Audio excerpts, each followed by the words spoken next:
یہ مت سمجھنا کہ قبریں صرف زمین میں بنتی ہے، کچھ قبریں محفلوں میں بنتی ہے۔ جب ایک شخص بولتا ہے باقی کسی کی عزت دفن کرتے ہیں، ہم ہنستے ہیں، بات کو مذاق کہتے ہیں، لیکن ہم یہ نہیں جانتے کہ ہم کس کا نام اعمال پھاڑ رہے ہیں۔ اللہ تعالیٰ قرآن میں فرماتے ہیں وَلَا يَغْتَبْ بَعْضُكُمْ بَعْضًا، آپس میں ایک دوسرے کی غیبت نہ کرو۔ پھر اللہ مثال نہیں دیتا، اللہ حقیقت دکھاتا ہے۔ کیا تم اپنے مردے بھائی کا گوشت کھانا پسند کرو گے؟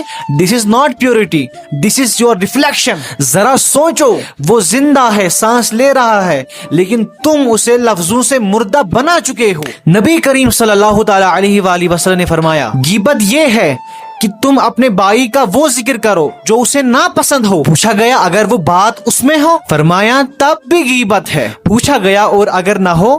فرمایا تو وہ بہتان ہے، یعنی ایمان کے سینے میں کھنجر ڈالنا۔ غیبت کسی ایک جملے کا نام نہیں، یہ وہ گناہ ہے جو تمہاری ساری عبادت دوسروں میں بانٹ دیتا ہے۔ You pray for years and lost 18 minutes۔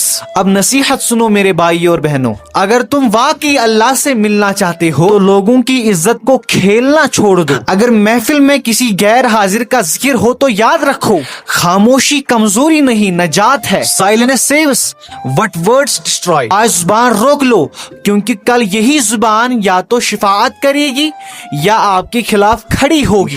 فیصلہ ابھی کرو۔